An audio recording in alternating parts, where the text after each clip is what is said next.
4-5 দিন আগে এক ভদ্রলোক, সে বলছে তার একমাত্র ছেলে, কোটি কোটি টাকার মালিক, তার একটাই ছেলে, এই পরিমাণ মাদকাসক্ত। হুজুর একবার 4 মাস গিয়া মাদকাসক্ত পুনর্বাসন কেন্দ্রে দিয়ে আসি, 4 মাসে যখন নেশা একটু কমে বাড়িতে আনলেই একদিনে হাতে 4 মাসের সমান মদ খাই, আবার গিয়া দিয়ে আসি। একমাত্র ছেলে, বাড়ি গাড়ির কিচ্ছুর অভাব নাই, কিন্তু চোখের পানি ফেলতেছে বাপ।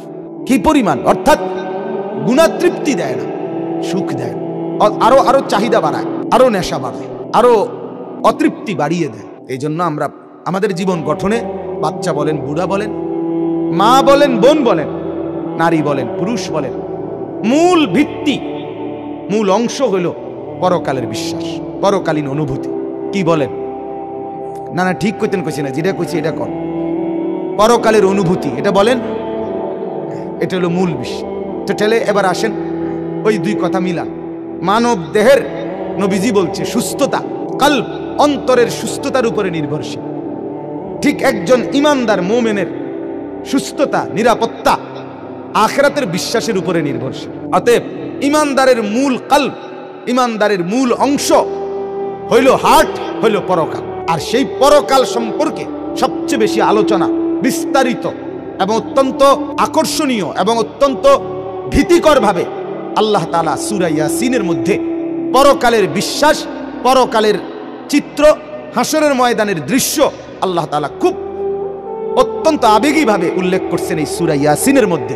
এই জন্য সূরা ইয়াসিনকে ইমাম গাজালি বলে কলবুল কোরআন বলা হয়, যেহেতু ইমানদারের মূল অংশ পরকাল, সেটাই এখানে উল্লেখ আছে। এই জন্য এটা যেন কলবের মতো, মূল অংশের মতো কোরআনের এই সূরাতেই আছে।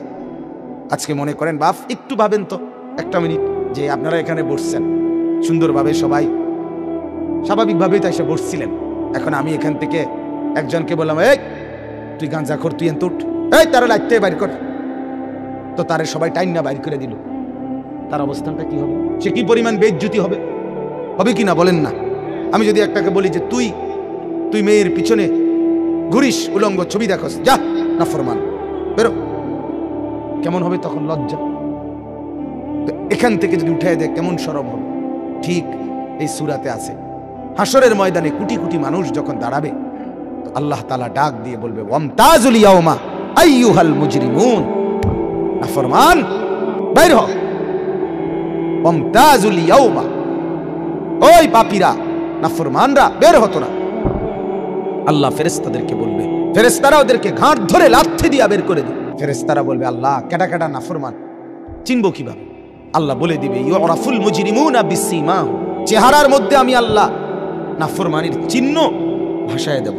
যা তোরা যা, লাইনে যা, দেখবি যেটা চেহারায় দেখবি, চেহারার মধ্যেই গুনার চিহ্ন। সারা জিন্দের মদ, নেশা, জুয়া, সারা জিন্দিগির সুদ, ঘুষ, জিনা, ব্যভিচার, গান, বাদ্য, টেলিভিশন, নাটক, সিনেমা, বেহায়া, বেপর্দা, সারা জিন্দিগির অসভ্যতা তার চেহারায় ভাষায়। ফায়ুখাযু বিন নাওয়াসি ওয়াল আকদাম, কোরআনের আয়াত বাফ, এর চাইতে দামি কথা তো আর কোথাও হইতে পারে না, এর চাইতে নিশ্চিত কথা তো আর কোথাও নাই, ঠিক কিনা বলেন? আল্লাহ বলেন, ফেরেশতারা তখন মাথার সামনের চুলের অগ্রভাগ আর 2 পাও ধরে ছাগলের বাচ্চা যেভাবে আলগি দেয়, এইভাবে ধরে আসার বাইরে। ফায়ুখাযু বিন নাওয়াসি ওয়াল আকদাম, ফেরেশতারা ধরবে মাথার চুলের অগ্রভাগ এবং 2 পাও ধরে আলগি দিবে, থাপ করে ফেলা। যা, আস্তাগফিরুল্লাহ। কি হবে তখন? কি পরিমাণ বেইজ্জতি মিলবে তখন, কি পরিমাণ লাঞ্ছনা মিলবে তখন। আমি তো এই জন্য প্রায় বলি, সবসময় বলি, ছেলেরা তোমরা যারা সেলুন কাটিং চুল রাখো, এই যে সামনে চুল এগুলো বড় বড় ফেসাইয়া ফুসাইয়া বিভিন্ন মডেলের চুল রাখো, এটা মূল কারণ এটাই, তোমাদেরকে হাসরের ময়দানে যাতে করে জাহান্নামে ফেলাবার জন্য ফেরেশতা ধরতে সুবিধা হয়, এই জন্য শয়তান তোম করে দিয়ে এটা করেছে। হ্যাঁ হ্যাঁ, হাইসো না, এটা বাস্তব। ইবলিস করাই দিছে এটা, যে তোরে যাতে ধরতে সুবিধা হয়, তোরে যাতে। আমার তো সামনের চুল আর পিছনের চুল আলাদা, 2 রকম না, দেখো না, এটা সেই সাইজ, এটাও এই সাইজ। সামনের চুল বড় বানায় দিছে শয়তান, ইবলিসে। কেন? ধরতে যাতে সুবিধা হয়, আসার মারতে যাতে সুবিধা হয়, লাঠি দিতে যাতে সুবিধা হয়। অতএব সূরা ইয়াসিনকে কলবুল কোরআন বলা হয়। 2 নম্বর হলো সূরা ইয়াসিনের একটা গুরুত্বপূর্ণ ফজিলত হলো, কথাটা মনোযোগ দিয়ে শুনেন, একটি গুরুত্বপূর্ণ ফজিলত হলো যে ব্যক্তি মুমূর্ষ, মৃত্যু সজ্জায়, হাদিসে আছে লোকটার রুহু যায় জান বুঝাই যাচ্ছে আর বাঁচবে না বেশিক্ষণ, এমন মোটামুটি বোঝা যায় না মানুষ। তো আল্লাহ নবী সাল্লাল্লাহু আলাইহি সাল্লাম বলেন, যে ব্যক্তি মৃত্যু পথযাত্রী মুমূর্ষ, তার সামনে যদি সূরা ইয়াসিন তেলাওয়াত করতে থাকে তা আল্লাহ তাআলা তার মৃত্যু যন্ত্রণা সহজ করে দেয়। কোন সূরা? এই সূরা। ইন্তেকালের পূর্বে যখন সাকরাতুল মাউত বলে এটাকে, মৃত্যু যন্ত্রণা শুরু হয়, প্রত্যেক মানুষ জোরে জোরে শ্বাস টানে, দম টানতে শুরু করে, মানুষ বুঝে যে কি মৌতের টানা টানতেছে। এটা মুরব্বীরা দেখলেই কি বুঝে, অভিজ্ঞ যারা তারা ঠিকই বুঝে। কোরআনুল কারীমের মধ্যে আছে, ওয়াজাআত সাকরাতুল মাউতি বিল হক যালিকা মা কুনতা মিনহু তাহিদ। আল্লাহ তাআলা বলে, বান্দা শোনো, মৃত্যুর যন্ত্রণা সত্য সত্যই আসবে, যেটার থেকে তুমি নিজেকে পলায়ন করছিলে, মরতে তুমি কখনোই চাচ্ছিলে না, কিন্তু এটা শুনে নাও, যে মৃত্যু তুমি কখনোই চাও না, সেই মৃত্যুর যন্ত্রণা তোমার আসবেই আসবে। সাকরাতুল মউত, হাত্তাকে এমনকি আল্লাহর নবী সাল্লাল্লাহু আলাইহি সাল্লাম পর্যন্ত ইন্তেকালের পূর্বে নবীজি হাদিসে স্পষ্ট আছে, আম্মা জান আয়েশা বলছেন, নবীজি সাল্লাল্লাহু আলাইহি সাল্লাম একটা বাটির মধ্যে পানি দিছে আর নিজের পবিত্র ডান হাত মোবারক দিয়ে হাত দিয়া এই বাটির পানির মধ্যে চুবাইতেছিলেন আর কপালের ঘাম মুছতেছিলেন নবীজি, আর বলতেছিলেন, লা ইলাহা ইল্লাল্লাহ ইন্না লিল মাউতি সাকারাত। আল্লাহ, আপনি ছাড়া আর কোনো ইলাহ নাই, আহা মৃত্যুর তো বড়ই যন্ত্রণা। নবীজি বলতেছিলেন, খুদ রাসূল বলতেছে, যার কষ্ট হওয়ার কোনো কারণ নেই, শুধু আল্লাহ তাআলা দেখাচ্ছিলেন, বন্ধু আপনার উম্মতের হালাত কেমন হয়। নবীজি বলতেছিলেন, হায় মৃত্যুর তো বড় যন্ত্রণা।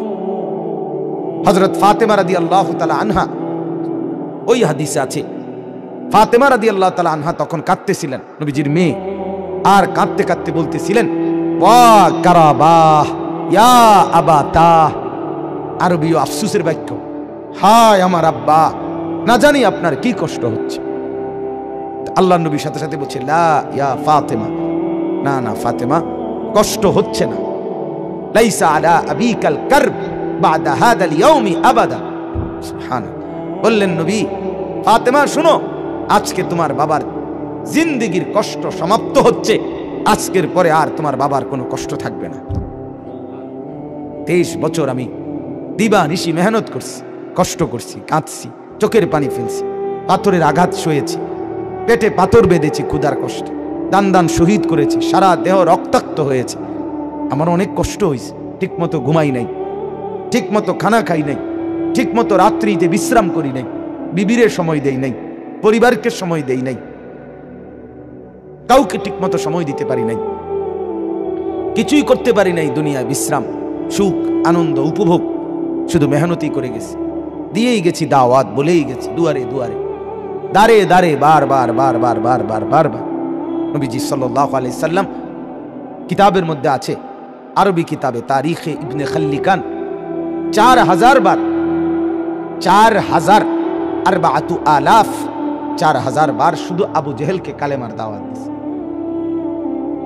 বুঝে ধরে মিয়া, রাসূল সাল্লাল্লাহু আলাইহি সাল্লামকে চিনলেন তো নাই, অনর্থক ভালোবাসার এক অভিনয় করছি, মুখে এক ফোঁটা দাড়ি নাই, এবারটা আসে, সারা জীবন 60 বছর বয়স, এবারটা অনবিরি খায়, এবারটা নবীরে ভালোবাসে। আরে মিথ্যুক রে, কত বড় মিথ্যুক! 1 মাস কইতে পারতো না টানা 1 মাস, যে আমি টানা 1 মাস মিসওয়াক করছি, এটা বলতে পারবে না, এবারটা নবীরে ভালোবাসে, এবারটা গাইল্লায় অন্য করে। আমার খুব হাসি আসে, জানে কি জবাব দিত এগুলো, কি তো জবাব দিব, কি জন্য জবাব দিব? হ্যাঁ, আশ্চর্য। আর বলে যে যাইতে আছে ওয়াহাবি হুজুর, এতে বুঝছে, তুই কি বুঝছো ওটা বলেন আপনি? ওয়াহাবি শব্দের অর্থ কি? আর ওয়াহাবি গালি নি, এটা বুঝতে তো আগে, এটা তো একটা গালি কি না, এটা তো একটা বোঝা দরকার। এটা কি আরবি ভাষায় গালি না বাংলা ভাষায় গালি? এটা গালি তো না, ওয়াহাব আল্লাহর নাম। নাউজুবিল্লাহ। কি বলল মানুষ, কি বুঝা বুঝলেন আপনারা বাপ? এজন্য দয়া করে কাউরে পছন্দ না হইলে জিডিরে মানুষে গালি কয় ইডি দিয়ে নেতেন। মানুষে কিছু গাইলে না আছে না গ্রাম দেশে গালি, এডি কইেন। কিন্তু ওয়াহাবি বললে তো গালি হয় না। আপনি তো গালি দিতে চাচ্ছেন, তাহলে গালি দেয় জিডি কইয়ে, হেডি না কইবেন। বোঝেন নাই আমার কথাটা? একটা জিনিস বেচারা একটা কনি দিলেন, এত দুঃখ পাইল না, তো দিয়ে লাভ হলো কি? হ্যাঁ মকবুল ভাই বুঝছেন না কথা? আমার ছেলে 6 বছর পুরা হয়েছে মাত্র। কিছুদিন আগে মাদ্রাসায় তারে, ওই আমার মাদ্রাসায় প্রত্যেক বৃহস্পতিবার দিন সাপ্তাহিক জলসা হয়, ছাত্ররা গজল কেরাত বক্তৃতা এগুলো দেয় আর কি। তো আমি ওই আমার মাদ্রাসাতেই পড়ে আমার ছেলে, আমি ছিলাম ওই দিন। তাইকে তারে আমি কইলাম যে তুই আব্বু একটা সূরা ক মাইক দিয়া। তো মাইকটা তার হাতে দিছি, তে কয় না, ছোট শর্মাইয়া বলতেই আছে না। আমি বললাম বেত লো, তো বেত নিছি, নিয়ে তার 2 পায়ের 2 সাইডে, নিচে সাইডে, পায়ের উপরে না, 2টা বাড়ি দিছি আর ফ্লোরে মারি। এরপর একটু কইছে, তাও সামান্য কইছা।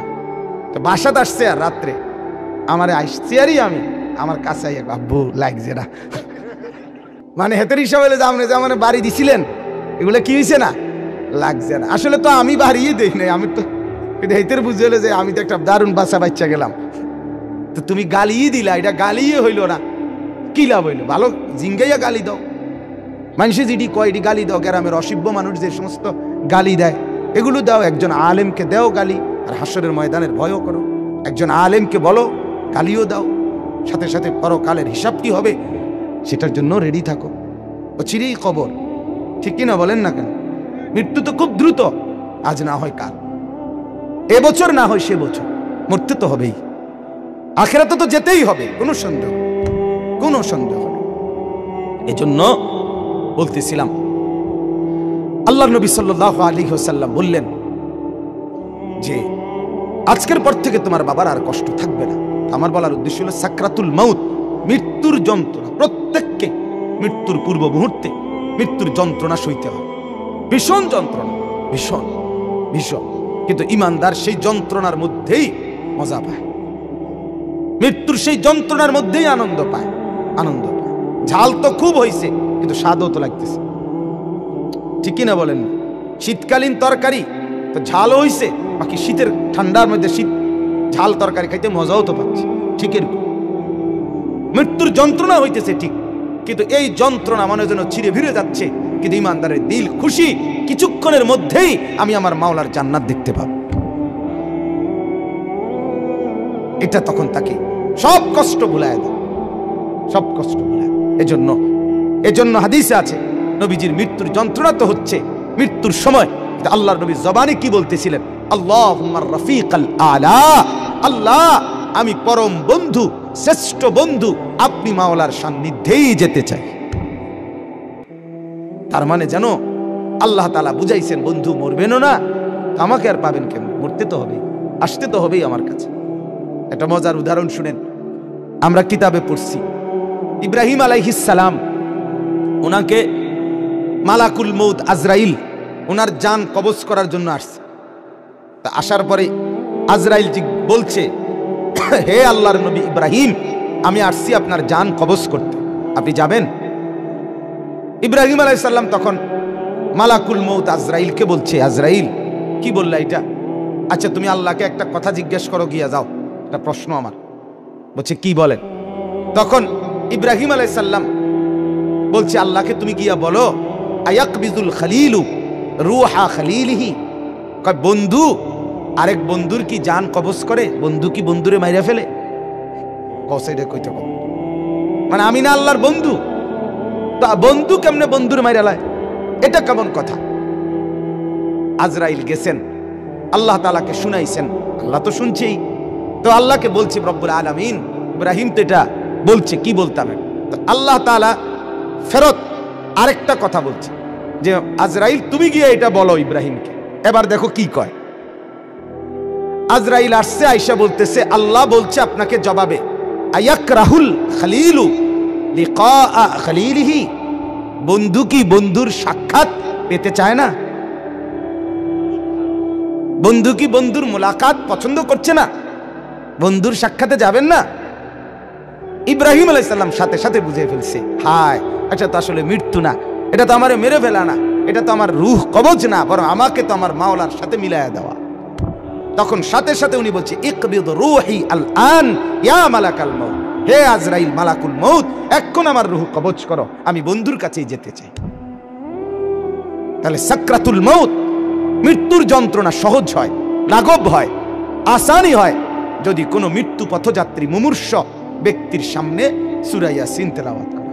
আমার বাপ সুন্নত, সুন্নত মৃত্যুর আগে, মৃত্যুর পূর্ব মুহূর্তে কোন বান্দার জন্য কোরআন থেকে পড়া, এটাই হলো মূলত সুন্নত, এটাই সুন্নত। মৃত্যুবরণ করবার পরে পড়া এটা সুন্নত না, এটা সুন্নত না। মৃত্যুবরণ করার আগে পড়া সুন্নত, এরপরে বলে তো কখনোই পড়া না, সেটা হলো স্বাভাবিকভাবে আমার আব্বার জন্য আমি দোয়া করব, তার জন্য কোরআনুল কারীম পড়ে পড়ে দোয়া করা, সেটা তো হলো সবসময়ের আমল আমার।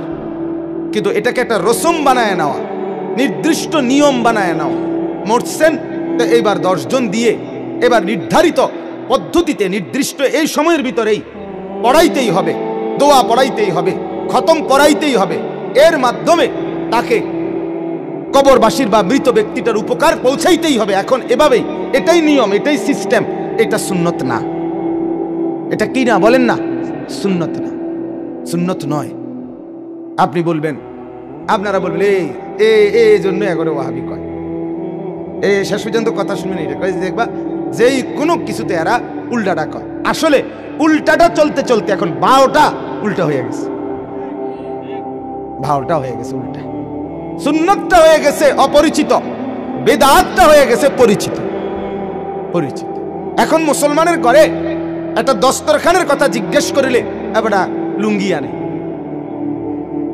কি লুঙ্গি একটা আইনা বিছায় দেয়, গামছা বিছায় দেয়, অথবা সাদ্দুর কয় হুজুর এটাই সারব, সারব বলে এত কথা না। তুমি যে জানো না বেটা মুসলমান, এটা না বড় কথা, দুঃখের কথা। তুমি তোমার রসুলের এতটুকু পরিচয়ও তোমার মধ্যে নাই, এতটুকু পরিচয় নেই।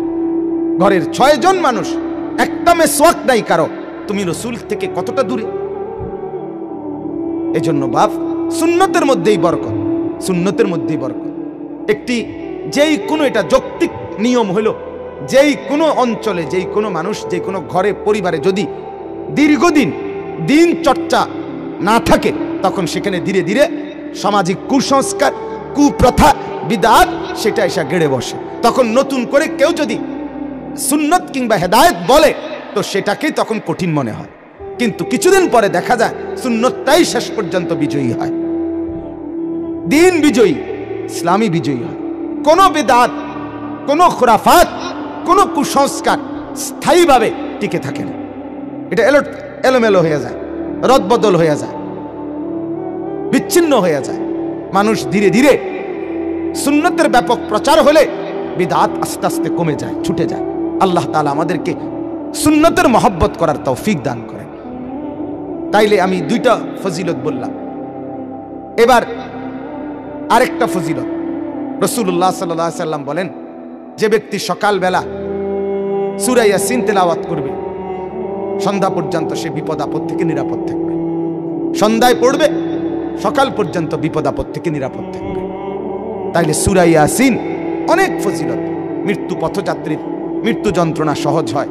এরপরে সকাল সন্ধ্যায় পড়লে তার আপনার বিপদ আপদ পরেশানি মুসিবত থেকে দূর হয়। সর্বোপরি সূরা ইয়াসিন, এটার দ্বারা অনেক বেশি ফজিলত অর্জিত হয়। একজন ইমানদারের উচিত সূরা ইয়াসিনকে নিয়মিত তেলাওয়াতের অংশ হিসাবে গ্রহণ করা। আল্লাহ তাআলা আমাদেরকে তৌফিক দান করেন। এবার শুধু আয়াতগুলোর তরজমা শুনেন, অল্প কথায় আপনি বুঝে ফেলবেন, শুধু অর্থ বলি।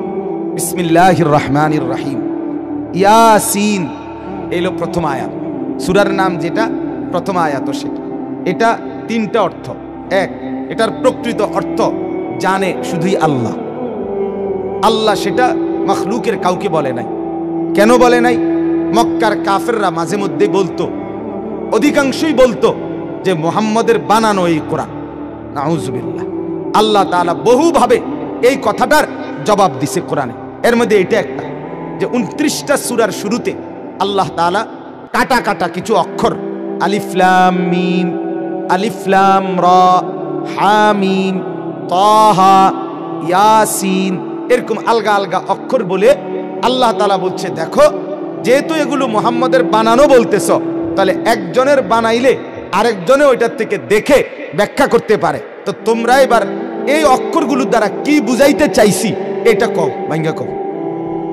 আলিফ লাম মিম, আলিফ বলতে কি, লাম বলতে কি, মিম বলতে কি বুঝাইছি কও। সমস্ত বেঈমান আপনার পরাজিত। আল্লাহ তাআলা বুঝাই দিলেন। তো প্রমাণ হলো কোরআন শুধুই আমার কালাম। আরো অনেক আইটেমে প্রমাণ করছেন, এটা একটা মাত্র। 2, ওয়াল কোরআনিল হাকিম, আল্লাহ তাআলা বলেন যে প্রজ্ঞাময় কোরআনের কসম, প্রজ্ঞাময় কোরআনের কসম করছি। নবীকে বলছেন, কসম করে বলতেছি, পরের কথাটা বলার জন্য এটা কসম করছে। ওয়াল কোরআনিল হাকিম অর্থ হইল, হাকিম মানে হইল ওয়াদউ শাইই ফি মাহাল্লিহি, 24 ঘন্টা যখন যেটা যেখানে যেভাবে রাখা উচিত ওইটাকে ওইখানে ওইভাবে রাখলে, ঠিক মতো প্রয়োগ করলে ওইটাকে বলা হয় হিকমত। ওইটাকে কি বলা হয়? হিকমত। হাকিম বলা হয় তাকে যে প্রত্যেক জিনিস যথোপযুক্ত জায়গায় প্রয়োগ করতে পারে। তো আল্লাহ তাআলা বলেন কোরআনই একমাত্র কিতাব যেটা একজন মানুষের মাথার চুল থেকে পায়ের নখ পর্যন্ত, ঘর থেকে বাহির পর্যন্ত, জীবন চলার প্রত্যেকটা নিঃশ্বাসে নিঃশ্বাসে ঠিক উপযুক্ত কোনটা করা উচিত সেটা নির্দেশনা, দিক নির্দেশনা যথোপযুক্ত পূর্ণাঙ্গ বলে দেয় একমাত্র আল্লাহর কোরআন। অতএব এটাই হচ্ছে হাকিম, এটাই হচ্ছে প্রজ্ঞাময় কিতাব। এর মধ্যে কোনো ফালতু কথা, এলোপাথারি কথা, হাস্য কথা, রসিকতার কথা, কথার কথা, তামসার কথা, নাটকীয় কথা, বানোয়াটি কথা, লাগাম সারা কথা কিচ্ছু নাই। প্রত্যেক কথা মাপা মাপা, গুণা গুণা, প্রত্যেক কথা প্রজ্ঞাময়, বিচক্ষণ, বিজ্ঞ চিত্ত। সুবহানাল্লাহ। পৃথিবীর আর কোনো বইতে এমন নাই, আর কোথাও নাই। বাংলা বইতে জ্ঞানের অনেক ভালো কথাও আছে, অনেক বেহুদা কথাও আছে, আছে কিনা বলেন? দুটোটাই আছে। সকালে উঠিয়া আমি মনে মনে বলি সারাদিন আমি যেন ভালো হয়ে চলি, এটা যেমন চমৎকার কথা। বাকি হাট্টিমা টিম টিম, তারা মাঠে পারে ডিম, এটাও ফালতু কথা। ঠিক কিনা বলেন না? কারণ হাট্টিমা টিম নামে কিছু নাই। আগডুম বাগডুম, ঘোড়াডুম সাজে, এ আগডুম কিংবা বাগডুম বলতে কিছু নেই। যে এটা হলো আগডুম, এটা হলো বাগডুম, এটা হলো ঘোড়াডুম, নাই, এরকম নাই কিছু। তাহলে আবার আমাদের দেশে সেই ছেলে কবে হবে, কথায় না বড় হয়ে কাজে বড় হবে।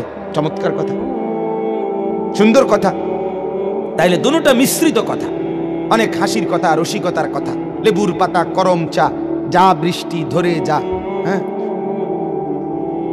রোদ হচ্ছে, বৃষ্টি হচ্ছে, খ্যাকশিয়ালের বিয়ে হচ্ছে। হেতে আসিল এটার লগে, অনুষ্ঠানের মধ্যে ছিল বিয়ার অনুষ্ঠান।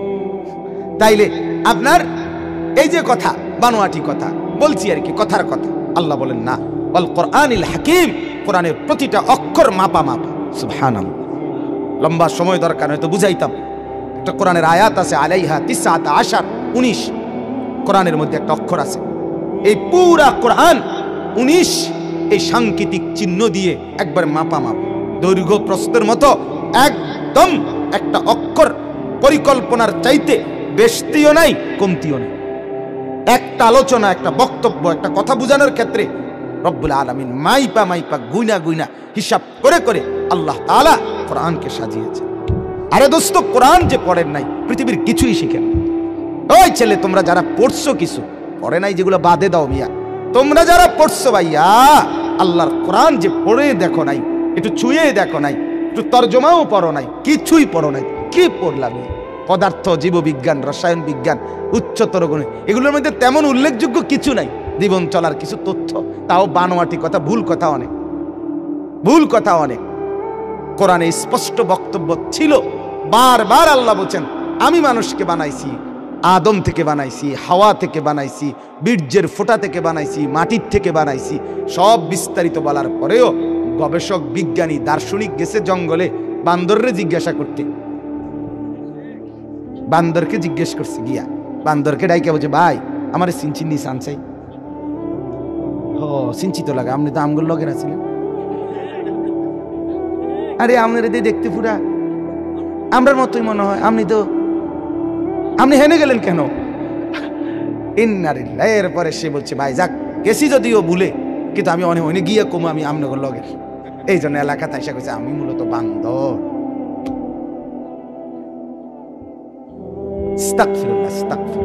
কোরআনকে থেকে বঞ্চিত হয়ে আর কোনো আলো পাই না। কোরআন একমাত্র নূর। ওয়ামাল্লাম ইয়াজআলিল্লাহু লাহু নূরান ফামা লাহু মিন নূর। আল্লাহ বলেন আমার আলো থেকে যে বঞ্চিত হয় সে আর কোথাও কোনো আলো খুঁজে পায় না। তো ওয়াল কোরআনিল হাকিম, প্রজ্ঞাময়। এজন্য বাপ অনুরোধ দয়া করে প্রত্যেকেই মেহেরবানি করে ফিকির করেন। আমি দয়া করে বলছি আল্লাহর কোরআন পড়ে, কিছু পড়তে পারবেন না কমপক্ষে বাংলাটা পড়ে, একটা বাংলা কোরআন শরীফের অনুবাদ, বিশ্বাস করেন আপনার দিল নূরে ভরে যাবে। আপনি মজাই পাইবেন যে কি সুন্দর কথা, এটা হুজুরদের কথা, আমার কথা, অমুক বক্তা তমুক, ওটা তো বানাই না কথা বলেন। আমি আপনার বুঝানোর লাগে না কত কিসিমে আতলাইরা ফাউলাইরা কথা বলি, কিন্তু এটা তো পুরা মালিকের কথা, আরশে আজিমের মুনিবের কথা, আল্লাহর কথা। কতটা মজাদার হওয়া উচিত। এক বাচ্চা যদি মজাই না পাইতো কেমনে হাফেজ হয়? আল্লাহ খুশি হয়। আমার কথা বারবার বলছিস, যা মজা লাগাই দিলাম, দিল লাগাই দিলাম, কলজাত বসাই দিলাম, আল্লাহ হাফেজ বানায় দেয়। তো কোরআনে আছে ইন্না আলাইনা জামআহু ওয়া কুরআন। নবীকে আল্লাহ বলছে বন্ধু আপনি জিব্বাও লাইরেন না, শুধু জিব্রাইল বলবে কানটা খোলা রাখবেন, আপনি জিব্বাও নাড়বেন না, মুখস্থও করবেন না। মুখস্থ করে দেওয়া, কলজাত বসাইয়া দেওয়া, আপনার উম্মতের কাছে আবার বলা, বিস্তারিত ব্যাখ্যা করা, পুরাটা দায়িত্ব আমার। কোরআনের আয়াত লা তুহাররিক বিহি লিসানাকা লিতাজালা বিহি ইন্না আলাইনা জামআহু ওয়া কুরআন। তো ব্যাখ্যা করতে যখন হবে বন্ধু, তাও আমি আল্লাহই বলে দেব আপনাকে, সবটা আমার দায়িত্ব। ওয়াল কোরআনিল হাকিম, কোরআনকে মহব্বত করে পড়ে দেখেন, আল্লাহ তৌফিক দান করেন। ইন্নাকা লামিনাল মুরসালিন আলা সিরাতিম মুস্তাকিম তানজিলাল আজিজির রহিম। এর দূরে কথা, বাকিটা অন্য সময় বলবো। এই তিনটা তরজমা শুনে না, আল্লাহ কসম করে বলছে তিনটা কথা। রাসূল আপনাকে শুনাইতেছি নবী, এক নিশ্চয়ই আমার এই কোরআনের কসম, আমার এই পুরা কালামের কসম, আপনি আমার প্রেরিত রাসূলদেরই একজন। কেউ বলে আপনাকে পাগল, না আপনি রাসূল। ওই বেঈমান আপনাকে কেউ বলে জাদুকর, না না আপনি রাসূল। ওরা কেউ আপনাকে বলে গণক, না না আপনি রাসূল। ওরা কেউ আপনাকে বলে আবলাহ, নির্বোধ, বোকা, না বন্ধু আপনি আমার রাসূল।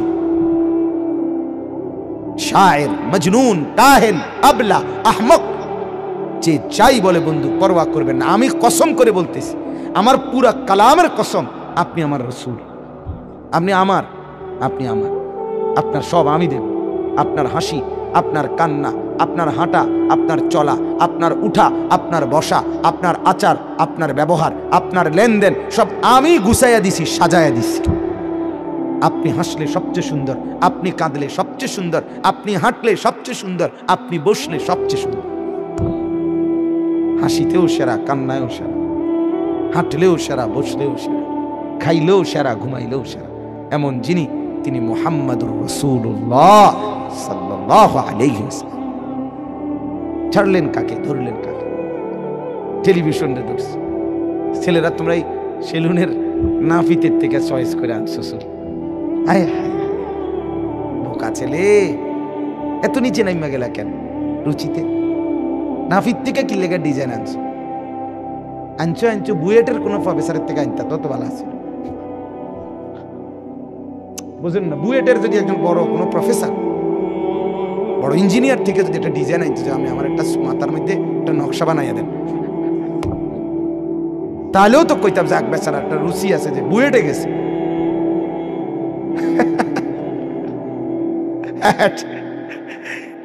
বললে তো এখন আরো মুশকিল হয়ে দাঁড়াইল। তাহলে রুচি কোথায় নাম? অর্থাৎ বলার উদ্দেশ্য হলো, আল্লাহ বলেন ইন্নাকা লামিনাল মুরসালিন, নিশ্চয় আপনি আমার রাসূলদের একজন, আপনি অন্য কিছু না। যে যত মন্দ বলুক, যে যত অপপ্রচার করুক, আপনি আমার রসুল, আমি কসম করে বলছি সুবহানাল্লাহ। আর এরপর আল্লাহ বলেন, এটাই মূল দরকারি কথা, দেখেন আলা সিরাতিম মুস্তাকিম, এই যেটা এখন বললাম। আল্লাহ বললেন বন্ধু আপনি শুধু আমার রসুল না, বরং আপনার পুরাটা জিন্দেগি, আচরণ, উচ্চারণ, কর্মকাণ্ড, লেনদেন, উঠা বসা সবটাই সিরাতে মুস্তাকিম। এটাই সঠিক, এটাই ঠিক। আপনি যেভাবে হাঁটছেন এটাই সুন্দর, এটাই সঠিক হাসা। আপনি যেভাবে কাঁদছেন এটাই ঠিক। আপনি যেভাবে ওযু করছেন, আপনি যেভাবে ইস্তেঞ্জা করছেন, আপনি যেভাবে টয়লেটে ঢুকছেন, আপনি যেভাবে টয়লেট থেকে বের হইছেন, আপনি যেভাবে খাবার শুরু করছেন, আপনি যেভাবে খাবার শেষ করছেন, আপনি যেভাবে ঘুমের আগে দোয়া পড়ছেন, আপনি যেভাবে ঘুম থেকে উঠছেন, আপনি যেভাবে লেনদেন করছেন, আপনি যেভাবে স্ত্রী ছেলে মেয়ের সাথে সংসার করছেন, আপনি যেভাবে মানুষকে রাহাবারি করছেন, এই সবটা আপনার নিঃশ্বাস নিঃশ্বাস পর্যন্ত সিরাতে মুস্তাকিম, আলা সিরাতিম মুস্তাকিম।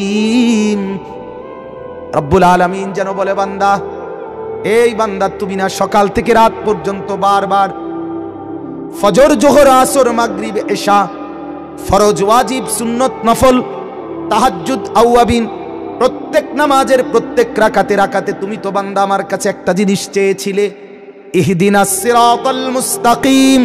তুমি কতবার বলেছিলে মাওলা আমারে সরল সঠিক পথ দেখান। আল্লাহ বলেন আমি একজন বন্ধু পাঠাইলাম, আমি একজন রাসূল পাঠাইলাম, 23 বছর তাকে তোমাদের মাঝে দেখাইলাম। এই বন্ধু 23 বছরে যা বলেছে, যা করেছে, যখন যেভাবে আচরণ করেছে, এটাই হলো সিরাতে মুস্তাকিম। যেটা চাচ্ছিলা তুমি, যেটা চাচ্ছিলা আমি সেটা বলে দিলাম, আলা সিরাতিন মুস্তাকিম। তাইলে এটা আমাদের যদি দরকার হয়, আপনি যদি বুঝে বলে থাকেন ইহদিনাস সিরাতাল মুস্তাকিম, বুঝে যদি আপনি বলেন যে আল্লাহ আমি সরল পথ চাই, সঠিক পথ চাই, তো একমাত্র রাসূলুল্লাহ সাল্লাল্লাহু আলাইহি সাল্লামের সুন্নাতের মধ্যে। কিসের মধ্যে? সুন্নাতের মধ্যে, নবীর তরিকার মধ্যে। নবী সাল্লাল্লাহু আলাইহি সাল্লামের প্রত্যেকটা কর্মকাণ্ড। আপনি আমার মুরিদ অনের কি দরকার? আপনি অমুক হুজুরের দলের অনের কি দরকার? মনে করেন আপনি যে আলেমকেই আপনার পছন্দ হয়, আপনি তাকেই, তার কাছেই যান। শুধু আমার আল্লাহর দোহাই, আমি শুধু এদ্দুর বলি, আপনি শুধু ওই হুজুরে বলবেন, হুজুর আমারে রাসূলুল্লাহ সাল্লাল্লাহু আলাইহি সাল্লামের সুন্নাত যেটা নবী করছেন, সাহাবী করছেন, ওইটা মিলায় দেন, ওইটা মিলায় দেন। সবাই আমার কাছে আসবেন কেন? সবাই একজনের কাছে যাবেন কেন? আল্লাহ তাআলার কুদরতি নিজাম এটা। আল্লাহ মানুষের হেদায়েতের জন্য প্রত্যেক অঞ্চলে অঞ্চলে আল্লাহ তাআলা উলামায়ে কেরাম, রাহবার আল্লাহই নির্ধারণ করছে যাতে সব মানুষের জীবন চলার পথে, দ্বীনের পাথেও নিতে, রাসূলের তরিকা গ্রহণ করতে কোনো কষ্ট না হয়। বুঝেন নাই? বাংলাদেশের যদি 10 কোটি মানুষ বা 1 কোটি মানুষ, 1 কোটি মানুষেরই যদি আপনার কি করা হয় যে ডাকাত গিয়া, আপনার ডাকা হুজুর থাকে ডাকাত, যা মাসলা তা ডাকাততে লই যাইতে আপনারা চার্জেরটা চার্জে, তইলে আর বেড়ার আর বাতরকারী আর দুনিয়ার সংসার করণ লাগলো না, ঠিক কিনা বলে? আর ওই হুজুরও পাগল হইয়া দৌড়ে লইলে যে মানুষের শিক্ষা, কারণ এতগুলো মানুষের সমস্যার সমাধান উনি একা কেমনি দিবেন? কথা বলেন না?